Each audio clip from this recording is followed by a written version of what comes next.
Hi, I'm Deb Peterson. I'm with my co-host, Deana Valente, today on Balance Your Life podcast, Our Evolving Consciousness. And we're here today with Dr. Jersey Wulster, who's been a friend forever. She's a chiropractor by trade and a teacher and an guide, author. A wonderful support, a wonderful guidance. Yes. Just, someone we're really lucky to have in our corner. Yeah, we feel the same. And we're always chatting with her about spiritual topics. Yep. And like she just said before the camera started rolling that, and we never say the same thing twice, it seems like. Yeah. But the hardest thing to figure out is what to discuss, because we can go anywhere and find out new information. That's right. I know. Jersey. So.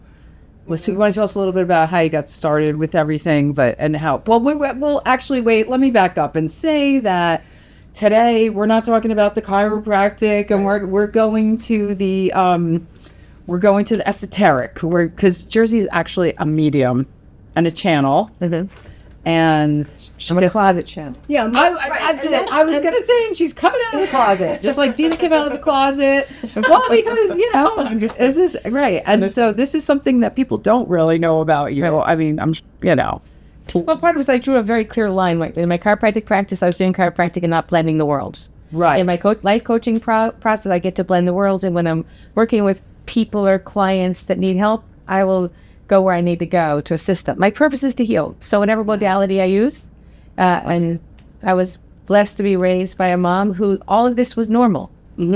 All of this was normal. So what your siblings also, right? All 6 of us. Oh yeah. Well, we're very Irish by descent, and I think they call it the Fae, which is that the gift of intuition or psychic. Okay. Oh, it's the gift, and it's all over my family. It was just something we're born with, and blessed to be raised with a mother who said, "Of course you can do that. Of course you can." Love it. Right. So very, very different. And that was such open thinking, especially my mother. Oh my gosh, yeah, way ahead of her time. 100 years ahead of her time. Was your mom intuitive or in touch with her gifts? Were you aware of it? Yeah, my mom had a knowing, a profound wisdom. And one of the things she passed on to us is, how do you develop your own internal wisdom? How do you know? Yeah. How do you know that you know? Like for me, the most important thing that I gave my children, that she gave us, was a certain level of certainty. So how do we breed certainty in any subject? It doesn't matter. So I was 8 years old. I sat down with my mother and I said, "Mom, I remember being in England in 1610, I named the town, the location, and the castle I was in." That's great. And my mother looked at me, she said, "Well, that makes sense." Right. We didn't get beat up for it. We just so whatever came through. So that was a past life, and you just remember, and you remembered it that clearly. Oh, for sure. I named the town, I named the state. Oh, for sure. Did you ever go there later on in life and or look into it further? No, I went to Ireland instead, which is where most of my ancestors that I know of are from. So no, we just... the internet wasn't born when I was 8 yet. Yeah, I know. So we would look up stuff. Now we just look up stuff and find it. Right. But I was, again, blessed to be permitted individual thought. I would say to people, above all things, guard your thoughts.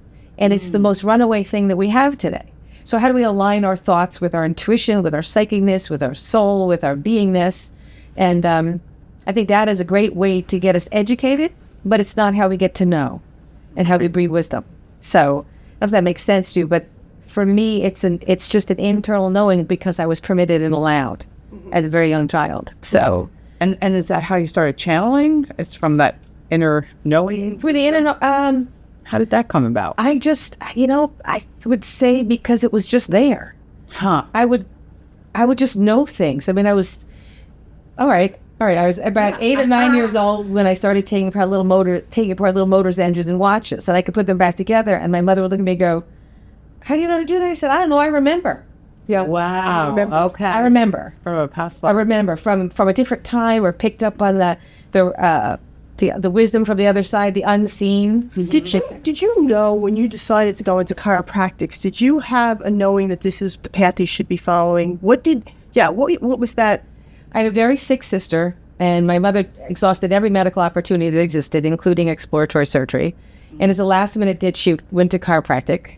My sister her 2-year condition was healed in less than a month with the chiropractic. Wow, that's great. Yeah. And that's cool. So I had a vision when I was in 3rd grade. I sat up, and my observation was chiropractic heals families, and children shouldn't be treated differently if they're ill. So at third grade, I told my mom I'd be a chiropractor. That's my goal. That's great. So you did know. I did know. I knew it third Yeah. grade. So I did my extent. So I had my doctorate 23, 24. See, and that's amazing. And Yeah. that was also a great platform for you to be able to tap into your gifts and work with people and heal and For sure. be sensitive to people's energy. Because for a lot of us that, I had a mom who was same thing. I would explain to people the same way. She was just wisdom. You're blessed. I was blessed. Oh my too. goodness. She You're didn't blessed. stay here too long. But they would come and sit and just talk to her for hours, And anyway, I didn't, and I'm saying people, but there was nothing in my life that I could say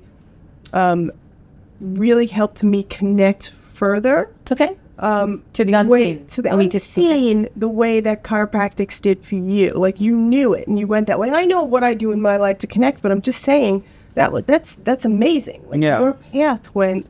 I think part of it, my first time as a chiropractor was in third grade. I think part of it is to understand that there's a balance between mind, body, and soul, right? So the major energy sections of the body are called nerve plexuses, and that's metaphysical world we call them chakras. Okay. So when you adjust the spine, you open chakras and open energy. So it's one of my mother's favorite person in the world was Edgar Casey. So I was in third grade when she sat us down and taught us how to meditate using his method. I love that. At this like 8 years old. So we were doing that. Looks like just get kids to sit down at that point. Yeah, well, I don't know. We do. She told us. Oh, okay. Well, yeah. So she opened up her door to the unseen, and the interesting thing is she was a profound renegade. She was the black sheep of her family. People would call her crazy, or people would call her, why aren't you taking them to a medical doctor? Why not the herbs? Why not Adele Davis? So we were raised in a belief system that our body knows how to heal, our mind knows how to think, and our soul knows how to be if we would get the nonsense out of the way, if we would quiet ourselves to listen. Yeah, that's great. So she was just adamant about that. So, she said prayer is when you talk to God, and meditation is when you quiet your mind for God to talk to you. Right. That's really a great way to put it. That is really a way for people to understand where they're trying to go with meditation instead of, some people spend their whole lives meditating, trying to make something happen rather than aligning and receiving. And that was beautifully put the way you just said it. Meditation is about going to nothing, right? Whether you use a mantra or sound or the bells or a chime, it's about going to nothing. And out of nothing comes everything. Ooh, that's yeah, right? Right, Out of nothing absolutely. comes everything. So maybe because you were meditating at such a young age that because you're not really sure when you started channeling and how it just came about. We didn't use the word channeling when we were kids, but we used the word, there was a knowing. So, I got that was part of your... Well, I think children are born with a knowing. I think they have a wisdom in them, and if we would get out of their way, or all the distractions of the day would get out of their way, they would know. And I think one of my concerns moving forward is I think with all the electronic stuff we're using, that the knowing is being compromised. You want to, Well, I always said, it's just another veil. Everything that comes in, TV did it, right? TV was the first veil that distracted everyone. Absolutely. And so on, right? And then the phones, and then it's a veil, and it's a distraction. Absolutely. I try to be more accepting of it because the world has become smaller, and I do believe there's some good benefit that Of course there is. in our future from that, right? There is. But it does. It's such a distraction that you spend your whole life like this, and you're not connecting and aligning. I teach anatomy at the college, and I did a survey with my anatomy class one year, and they came to me and they said, we don't have enough time to study. So I asked them to take out their phones and clock the amount of hours. The average student in my class was 5.5 hours a day of FaceTime on the phone. Oh my gosh. So we're so addicted or so, there's nothing wrong with the phone, the overuse is the phone. So why can't they, and social anxieties that are high, and allegedly 70% of people are diagnosed with anxiety, depression on meds. There's a problem. Yes. 70%. That's what I read in our, so how do we go back to our center? How do we go back the basics? The physical, nutrition, rest, exercise. The non-physical, quiet your mind, go without distraction, find a tree and hug it, go walk out in the woods, go hike. There's so many things that we can do. Right. I think that now, and both Deb and I realize this, and this was really the birth reason for the podcast, there's so much more of this going on. So people are looking for it. And I think people are starting, maybe it's from the extreme anxiety that people are finally starting to say, how do I go in and what other options are there? And, you know, that there is an awareness. That's why we decided, I mean, we've been doing this, you know, a long time. Yeah. I mean, you know, at least 20 for us, but it's the last couple of years, it just seems completely different. There's a lot of unrest, and you just said it's not the first time chaotic is unrest. Exactly. There's nothing wrong with internet. It's the abuse of internet. Yes. There's nothing wrong with cell phones or money. It's the abuse of the objects that get us into trouble. Right. All of them are indeed a distraction. Right. All of them are indeed a distraction if we let them be. Mm-hmm. So, for instance, if you walk in my house with like kids were, you had to put the phone out. It had to be put away. You couldn't come in. Mm-hmm. When we did a gathering, etc. So it becomes, what do we want? I think what needs to be looked at is, what do we really want? You know, what's our heart's desire? Mm-hmm. You know, we know what Joe Q Public wants in terms of a home or a house or whatever, but what do we want inside? Because I've been a life coach to some great, wonderful people. I've also coached some very wealthy people, and their problems are just as big as everyone else's. Oh, everyone, of course. So I just think it's the people part. Yes. So, right. But I think how do we look inside? How do we find our conscious self? How do we know that we know? Right. You train them, take a class, or sometimes it's not that easy to go out. There's lots of meditation tapes on the internet. You can, Deepak Chopra has a wonderful station, etc. There's a lot of them, but I don't know that people know the advantages of it anymore, because I don't think we're seeing it that much. And yet the cry for it is massive. So how do we get someone to know that they know on an inner side? That's the challenge. You know, not everyone's born with, quote my mother, but you're right, exactly. But also people are, you know, that's, again, it's becoming bigger because people are more accepting. Like, of course, you know, people know now what a psychic is or what a medium might be. I mean, I feel like the majority now knows where they did not. Right. There's a lot of information coming in on different parts of the planet, and for sure. And we're all kidding aside that, you know, you're a closet channel, but you give amazing guidance to people, and you're able to do. No, I mean, and when you're channeling now, it's time. Because what you are able to bring to people from that work is incredible, you know? So, and I think more and more people are looking for it. So it's synchronistic, you know, for sure. Happening. People are looking at, people are pulling at, people are learning on their own. And those of us who have been doing the work, it's time to step up and really take it to the next step, which, you know, you've been doing your entire life. You just keep going. It's amazing. Well, she's like a chameleon over there. I could change subjects. That's right. Well, my thing in life is that I train. Thousands and thousands postdoctoral training, that's my thing. Yeah. But also to what you just said about, I think we have to recognize our history, knowing where we came from. Remember, the witches of Salem were psychics. Okay, right, of course. Right, and you go through history, you know, you had, during the Crusades, intelligent women who had intuition were put to death. So we have to take a look. People have been afraid of this. Yes. Right. Yes. For generations. Mm-hmm. And now they're not so much. One of the good things about internet is it allows opportunities to say, well, what's the possibility? Maybe this really is true.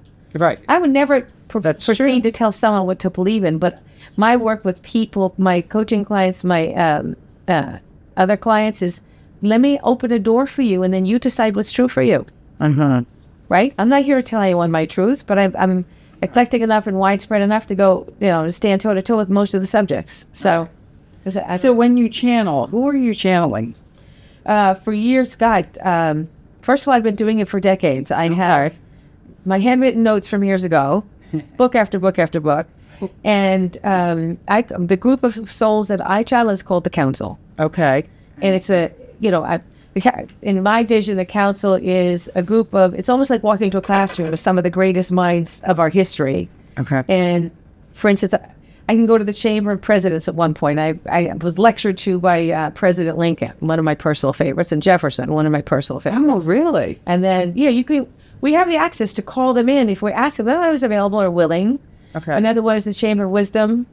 You know, so I can go in and ask a question. Quite often I'm just, you know, I get up and type, and they do wake me up at 5:36 in the morning. It's very early when you go to bed at midnight. Why do they wake you up so early, do you think? I believe one of the things that's come through my readings quite often is the pineal gland. It's one of the glands of the brain. Yes. It's actually considered the antenna of how you blend this non-physical and the physical world. Even Joe Dispenza's work right now talks about it, but Absolutely. I was writing about it 10 or 20 years ago.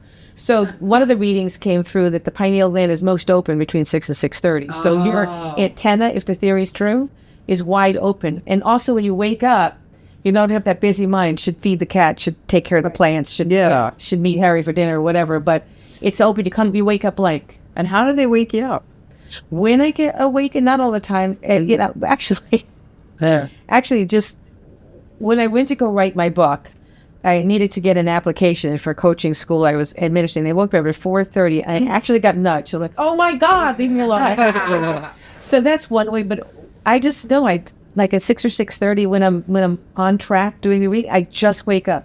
Whether I went to bed at 12, 1 or 2, so I need to. And they start giving you it just messages. comes. Okay. Well, then I started to take my phone and started to dictate it. Sometimes, usually I typed it for years, but dictate it. Now the question I asked myself was, what am I going to do with these hundreds and hundreds of readings? Maybe that's the next book. Is that the next book? It might be. And some of it, I feel like I'm a secretary. And I can never remember what I typed. I have to go back. That's so interesting. I can't remember things. Well, you did. You gave a channeling to me because because you were telling me about this, and I said, "Oh, that's so cool. Can I do one?" And you were like, "Yeah, sure." And then I don't know, just weeks later, you're like, "Here you go. Here's the recording." And I've listened to it probably 6 times because there's so much in there. It's really amazing. And I just replay it, and then I go, oh, yeah, that piece. Okay. And there's actually instruction in there. Yeah. Like, you need to do this. You need to figure this out. You need to change this. I do think that you have a book there. Yeah, it is very cool. That would be a very cool book. Well, I've talked to God all these years and said, can't you just send me a letter in writing? You get an instruction sheet. So lots of times I do the writing. It comes out in instruction order. That's so interesting. 1, 2, 3, 4, 5. If someone's... For me, that's my model, so it's more comfortable for me to do it. There's times I write stuff. I remember when I was first writing, I kept getting this name Melchizedek. I don't know if I'm saying that right. And I looked up that name on the internet for 2 years. I could not find it. Like, this is a fake. What? I was spelling wrong. Oh. This is a fake character that I'm in my sister's house, and off the shelf comes the Brothers of Melchizedek, the book. I'm like, oh my God, I'm spelling it wrong. And then I looked at it and looked up the history of this person. And it was really quite fascinating because the books that I read about him said, he was one of the guides. The books that I read about him said he was only mentioned in the Bible twice. Okay. He's said to be Jesus' older brother, and there's no evidence of his birth. Oh. Like it was like, oh, that's wild. It was wild. Yeah. It was wild. And he's one of your guides. He's one of my guides. Okay. And like I said, I was gone for 2 years. Like, who are you? I couldn't get it. It was so interesting. I'm probably saying his name wrong, but that's okay. When you were working, that's it. Yes. Yeah. I always say he's doing well. Well, I know. Yeah. I know who he is. When you were working with your clients, what leads you on which way to go for their needs? Like, to transparency, you did a channeling for me, which still blows me away. And you said, okay, when you're ready, we're going to go here. We were going to go to another hall and see more information. So, like, I really have to digest this first. Sure. But when you're working with your clients, either coaching or someone is coming to you for guidance, is it what they're asking for, or are you lining up and saying this is where it needs to go? Well, usually people only hear what they're interested in. Right. Okay. Right? So usually someone will come in with a question. And because of my background as a coach for all these decades, I'm a little hesitant to give someone an immediate answer, because if we give you an answer and you do it, did you do your work? So I'm much more acclimated towards blending the coaching model, which is an accountability model. What are you going to do? Here's some ideas. And of course, when the wisdom comes through and I'm instructed to give the exact message, I will give it. Okay. But if I'm tempering it, if I'm not, I'll get myself out of the way to do it. But if I'm tempering it, it takes on, like when I work with a lot of coaching clients, and a lot of it is the coaching. I was blessed to train under Debbie Ford for years, one of my personal favorites. Shadow work, and another school I did, but attended. But for me, part of it is, what are you going to do about it? When people go to psychics on a routine basis, and they don't touch base with themselves, you're asking for an external solution. It's a wonderful tool. Right. It's a wonderful tool or concept or idea. Someone will go, yay, that makes sense to me. Or you go to a meeting, I talked to grandma from, decades ago, which is all great, but I want people to be I don't know what the word is, self-actualized. If I can guide someone, I want them to make the decisions and them to make the changes. So I'll blend the worlds. Once in a while I go, okay, dude. One time I was working with someone, I said, all right, it's in some purple box behind the green chair. And it was there. So, there's a need for that sometimes. There's a need for all of it. Right, of course. But my goal is always to make the able more able. Mm-hmm. Right. Yeah. That's the goal. Yeah. Because, people making the mistake that their gifts are, putting them in a place where I only have this information. It's a problem. It is totally. And it doesn't help the person. So you are healing the whole, and you're getting them. And nobody can do our work for us. Right, exactly. The soul has to do the soul's work. You give the information. It doesn't. And change is not necessarily that easy, but I think what you're seeing, a rumbling in the human culture today is there's not a dissonance, there's an interruption now in the human culture. There's an unrest. And for me personally, this is where I blend the worlds, right? Feet on the ground, soul in the sky, and I can blend the worlds. But this is where the external solutions so much. We've never seen more addiction than now. We've never seen more. The number one addiction allegedly is the internet. Number two is alcohol, drugs, etc. Because these are external solutions. So for me, anything we do, whether it's prayer, meditate, hug a tree, what's your internal solution? I believe with all my heart, all beings are born with completely intact and perfect the way they are. Mm-hmm. And again, my philosophy is train over it. Like I always tell people, my children, got to know what your gifts are, got to know what you're terrible at. Right. Absolutely. Because what'll get you in trouble is what you're terrible at. So intuition for us, because I was raised that way, my family is very much like that. It became easy, but it becomes a battle because sometimes I don't want to get up at 6 o'clock. I want to stay up till 2 o'clock to watch some dumb movie. So part of it is adding the discipline, which isn't always easy. So, but I think we all have this. Mm-hmm. Well, that's what everybody says, really. We have some level of it. Mm-hmm. Who's the Archimedes of the galaxy? Who, you have a psychic or intuitive, oftentimes they'll have someone next to them that's standing guard. Mm-hmm. So it depends. We're not in this alone. Mm-hmm. And I think, how do we go to the other side and ask for help? Do we know we can? Or do we just take the next Xanax? Or do you take the second glass of whiskey or whatever the hell we take, right? Right. So the question becomes, find out what someone needs and see if you can assist them in meeting their own needs. That's good. And this is just one model to help, right? It's a healing tool. Right. Exactly.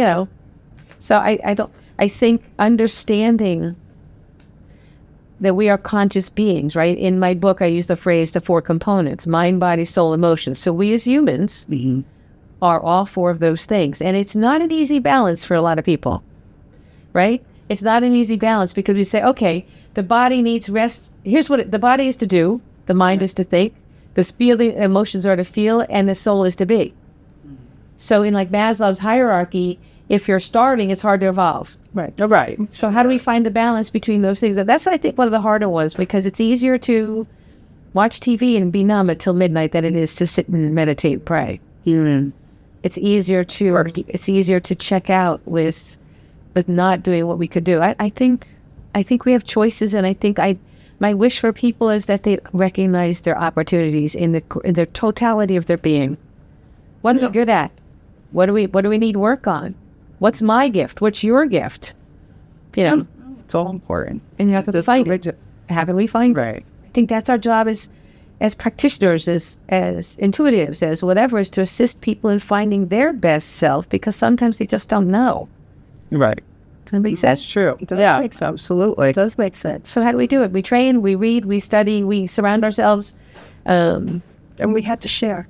We do have to share. Well, we have the closet, right? Yeah, there you are. We have to share, but I was very deliberate in mine because I didn't want my field of chiropractic to be hokey and weird. Right. Yeah. I'm a chiropractor who happens to be intuitive. When you started in chiropractics, I'm pretty sure there were many people, or most of the population, thought that was hokey and weird. But I was right for sure. Yeah, for sure. Right. I mean, when you were first starting, and chiropractic, it's a beautiful field to me because it just comes such it's huge. Yeah. Well, it's been around for thousands of years, as in high science, late 1800s, but thousands of years in history. Laying out of the hands from the biblical times to the bone setters in Europe. Laying out of the hands is as old as man. Yeah. When I trained under Kruger, I think her name, with Therapeutic Touch, when I was in Chicago, they would take blood, and then they would do the laying out of the hands, and the blood would actually change 5 minutes later. So we know this is real. Oh, really? Oh, yeah. Energy. Oh, that's cool. Oh, yeah, it's energy. Yeah. Well, of course. Yeah. Everything is energy. A rock is energy. It's just very dense. Mm-hmm. A soul is energy. An angel is energy.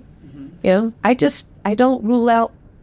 I'm always, always, always willing to learn from somebody. I find that my best role in life is I am a professional student. You are. You are. Absolutely. Definitely. That's all. If I could go to school the rest of my life, I would be really happy. But the application of STEM would be necessary. I'd have to figure it out. So, yeah. So what about you guys? I mean, you're intuitive. I know you are.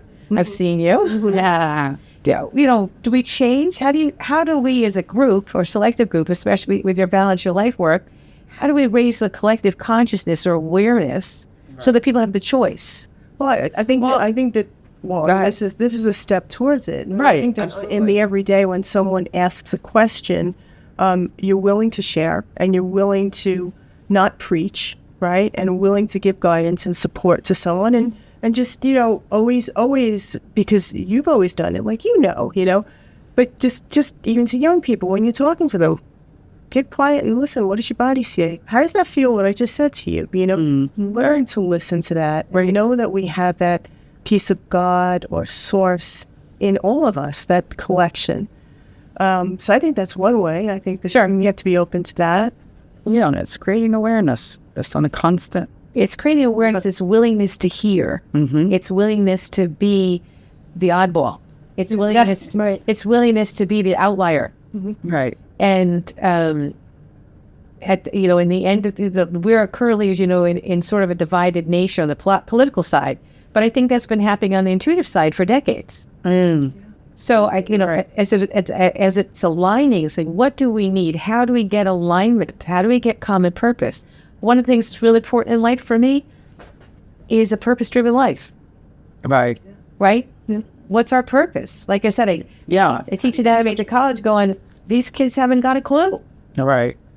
Right. And how do people find their purpose? I mean, you go here and you go here, quiet, and you explore your options, and you know that's where the 4 components. You want to explore in the physical world. Mm-hmm. You want to explore on the non-physical world. Get to your quiet self. And where do you belong? Was it Napoleon Hill said we are the sum of the majority of people that we hang around with? I think it's true. Right. I agree. He said, well, one of my favorite authors is Wallace Wattles from 1910. And he was one of the founders of the New Thought era, which also Emmett Fox was too. So when we go back to the old literature, it was a much purer, not as, I don't know what the word is, bastardized as it became. I've got a lot of big leaders in the country saying, how can you be bigger, better, et cetera. Mm-hmm. But it all comes to that quiet mind, that quiet self. And it's not that easy to do. If your mind's doing its job, it's thinking constantly. Right, exactly. Hence the value of a mantra, right? Rather than think, you go to your mantra, you go to your quiet self. I was in the woods yesterday for 2 hours going, my mind was running like, oh, stop. Please stop. And get away from it. And did it listen? It did. Finally. It did. I also, with my phone, one of the tools I use is I will do some of my readings on my phone, or if I find a great book, this is just a tip, I will take and I'll tape it in my own voice on my phone. So it might be Balance or it might be Peace, and I'll play it with them in the woods, or I'll record with them in the woods. So yeah. So I love that. That's cool. Yeah. Great tip. You find a great paragraph that means a lot to you, record it in your voice. Don't go listen to Joe Smith doing his thing. Record it in your voice. Let your soul, let your heart connect with your voice. The statement of being, I am. Right. Right? Yeah. In the Bible, Moses, if you believe in the Bible as a book, Moses meets the burning bush, I am that I am. I am is one of the most powerful combinations of words in the world. I was a chiropractor. I am a psychic. I am a mother. I am, etc. And we need to claim our beingness, but people are a little cautious now. Well, what's wrong? Remember Marianne Williamson's poem? The one that says, what is that poem? It's one of her most famous ones, about not being powerful. Our greatest fear is not that we are I forget the words. Weak, our greatest fear that we're powerful beyond all measure. I think there's some truth. No, yeah, right. Wonderful. It's a one small poem, but it was one of my favorites. When you're teaching anatomy and you're in college, you have a wonderful audience, right? You have these kids that are really wanting to, you have their attention and they want to know what you know, but they're learning. Yeah, sort of. Do you teach them from a place of listening to their intuition? Totally. Okay. And I never got in trouble for it. It's interesting. That's great. Yeah. I thought, how do you know? Yeah. You don't get me wrong. Anatomy is data. Anatomy is you're learning a subject and a language, but part of it is, teachers have a big responsibility. They get to slip in a viewpoint at any level about what's the consideration of this. At one time, one of my classes had the conversation, is there a God? Well, half of them said there was, and half of them said there wasn't. Interesting. And the question becomes, I would ask my class, can you, and one was, I guess she was an atheist or out, which is fine. I said, can you make the mighty oak grow? She goes, well, of course I can. Well, I said, what's bigger than you? Right. You don't call that God. Some people call it God or Mother Nature. Is there something bigger than you? Yes. And that, you do convert it into a language they can comprehend, that they can access. I don't want anyone to have to believe as I do, because our experiences get us to our beliefs, right? Right. You're raised in maybe a home or a Catholic religion. Here's a cute story. When I was a kid, I was in Catholic school, and my mother's teaching us about reincarnation. Yeah. I went into the nun and I said, well, I've heard about reincarnation. Well, it didn't go well for me. I got in trouble. But I went home, and this was my mother's lesson, which is very powerful, which I think I did with my children, which is, I said, Mom, they said it doesn't exist. She said, Jersey, they don't know everything. No, that's right. They know what they know, and my job, this is how I've lived my life with my patients, with my children. He said, my job is to expose you to everything, and your job is to choose your truth. Oh, that's good. Right. So that's the way I do with my kids. So that's very, very different. I mean, religion has a time and place, but it doesn't serve everyone.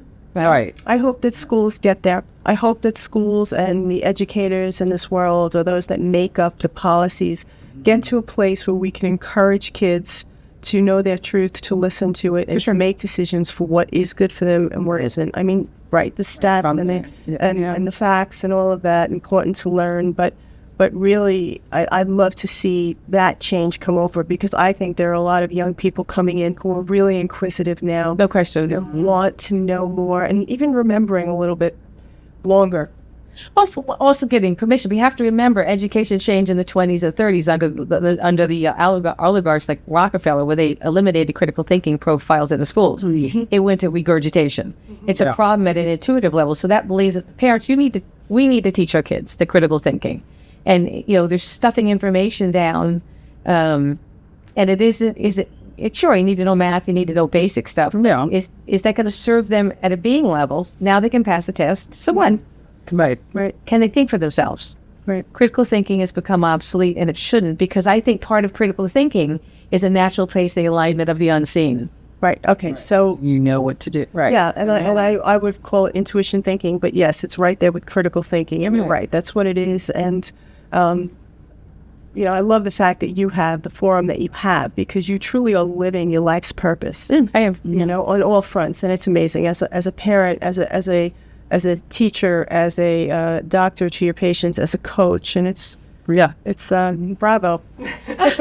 Yeah. Anything else you wanna do a little channeling, or you can't do that on the spot? Well, I can, but I would just cautious about it. Well, channeling, looking for what? Do you have a particular? Why don't you have Dr. Jersey back on another episode where we have the full time, where you would come and channel the counselor for us? Since I just knew. Cool. I know. Yeah. I mean, this way we can arrange it, and then Yeah. Because like in the future. Sure. I think it's just a natural place to go. And like I said to you, maybe I should send you some of those writings or teachings, because some of them really are average or normal. Some of them are so beyond brilliant that I'm like, I did not write this. Right. That's great. I did not write this. I could be anyone's secretary. So it's great. Happy to do that. I think, Yeah. But I think, how do we also just have a question? Do we have how do we teach the world to know? That's a great question. Mm-hmm. I think we remind them that they can.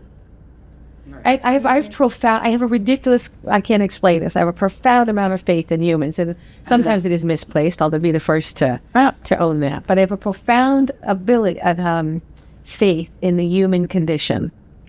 I'm with you. Profound. Thank you. I think we wind up in a better place. I really do, and I think that we're getting there. I think that humanity is getting there, even though we look and everything that we see is a little crazy, right? You look at awful, and you're going to get stuck looking at awful if you're looking for it. But I believe there's a lot of beauty that we overshadow, and I believe it outweighs the awful. And I think where humanity is going, I'm a big fan. I think we find what we look for. Yeah. Well, absolutely. I think we find what we look for. One of my blind spots is I have a hard time seeing the dark side of people. I actually don't really see it. Yeah. Right. So my children just, like, Mom, wake up. You're right. That's such a good thing in a way. I mean, yeah. No, I've been very, I'm if you believe in astrology, I'm a Pisces. And so one of the things Pisces are known for is the veil. Oh. We don't necessarily see So I've had to work very hard at being able to see things that don't come natural for me. Yeah. I mean, I think it's... And if you don't want to see it, then you're not going to see it. Don't want to see it or not capable of it. There's one. Right. It's really hard. It's hard to see what isn't in you. That's right. I remember... Thank you for that, Bun. It's hard to see what isn't in you. Yeah, thank you for that. That was profound. I mean, it's simple but profound. Very simple. You're very profound. Okay. Why does that ring for you? That statement. That's interesting. Yeah. I was having a conversation with somebody this morning. Okay. And we were both sharing that in business we've trusted the wrong people, and it's turned into a mess. And I keep thinking, I would probably do it again. I would probably believe in certain people again. Yeah. And you have to learn. And it just what you just said is just. It was very apropos. Perfect. Yeah. Well, you're welcome. I think part of it is we know the word projection in psychology, right? We know that word. But the reverse is true. You can't project what you don't have. Right? Right. So, I have made similar mistakes to you. As you. And I think, unfortunately, I would probably... I'm wiser now, let's hope. But I'm prone to the same mistakes. Right. But I don't know. I think understanding our capacity and accepting our brilliance. We're all brilliant to varying levels. We all have our gifts and talents. And we're very interrupted in these days. Yep. And so we find our place that we want to be. And how do we get there? How do we get there except to their own self be true? How do we get there if we don't know what we want? Right. If we're so busy doing busy life, right? As opposed to being heartfelt and whatever. I'm not saying it's easy because we're still humans. You still have to eat. You have to sleep. You have to have a roof over your head, right? Right. Well, I think one of my favorite sayings by Mother Teresa is this. I know God would only give me what I can handle. There are just days I wish He didn't trust me so much. Right? That feels like my life. Right. Moments. Right. But I think everybody feels like that. Yeah, for sure. Right. I think it's good. But and as you're talking this whole time from where our conversation just started, and I said thank you for that, and I'm hearing of Invictus in my mind. My head is bloody but unbound, and I'm master of my fate. Favorite poems. Yeah, mine too. My favorite poems, short but sweet. But you just reminded me of it. So. Yeah, no, that's great. Yeah, I have that. Yeah, it's great. Do we not have a choice? The one most important thing I can work with someone in my work, coaching, chiropractic, intuitive work, psychic work, is what does it take them to have faith that they know, and how do they follow their knowing? And that's kind of hard for sometimes. In the busy world, get in with the wrong group, or etc. How do we follow our knowing? And I think there's what was it? Abraham Hicks was the one that had the 33-second. This is a good tip. Spend 33 seconds at one time, I think it was Abraham Hicks. Yeah, now it's like 17. 33 seconds was the original teachings, is likened to X number of hours on a single focus. And I have seen people not be able to focus for 10 seconds. Oh, yeah. It's a challenge. I've done my own watch. Like I want XYZ, whatever it is. I want a blue couch, for instance, or I want to be married or whatever. Right. And a lot of people can't even do 33 seconds. So what the heck are we going to do 33 hours or 33 days? Yeah. So. And to what you just said, you teach someone that they can do it, and then how to do it. And then when you're teaching them, they've got it, that they can do it, and you're teaching them how to do it, people often revert back to not believing that they can, right? So you have to keep working on those fronts. As you were saying it, your words really They're hidden. They're hitting me, and I'm listening to. Because we go to our default. Yeah. This is why the people we're around are the books that we read. All the big wigs now, from Tony Robbins to this, all of them. Yes. Yeah. Read 10, even, well, actually it comes from Wallace Waddle's books. Read 10 minutes a day. 10 minutes a day will get you 12 books a year. So read 10 minutes a day. If we don't change our thought patterns, we don't change our life. That's right.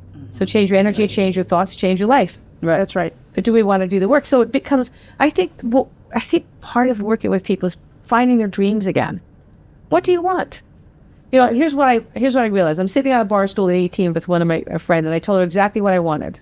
Yeah, it's amazing. I wanted to be I wanted to go to college. Actually, my big goal at the time was a car with intermittent wipers.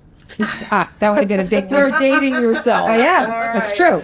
No, intermittent wipe would have been my big win. So I want to be a chiropractor. I want to get my doctorate. I want to buy a house. I want to meet a man. I want to get married. I want to have 5 kids. That's exactly what I did in exactly that order. That's so crazy. Right? But what happens is when we set our goals, and I've made mistakes myself.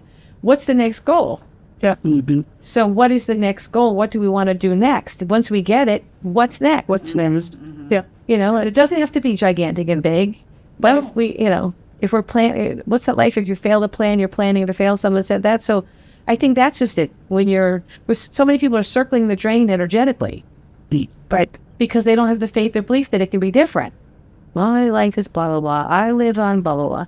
And so part of it is like, what do you want? So how do you drive desire in humans? And sometimes you just get them connected to their own self. Right. It's all about that. It just goes back to what you said first, that coming, and knowing, really know. Knowing that you know. But right. It's on one hand, it sounds very vague, but I'm really, because I'm very formula driven, there actually are simpler formulas to get to this. Yeah. There are accountability, there's exercises. We can have someone draw left and right to access right, left brain. We can do neuroprogramming and have them do vision work to turn on the brain, or breathing work to turn on the pineal gland. So how do we integrate? So this is why, for me, every challenge I ever had, I went to school. Right. Right. When there are ways. Well, yeah, I went to homeopathic schools because my daughter was very ill and we couldn't help. So I've been, every challenge for me is an opportunity to expand what I know.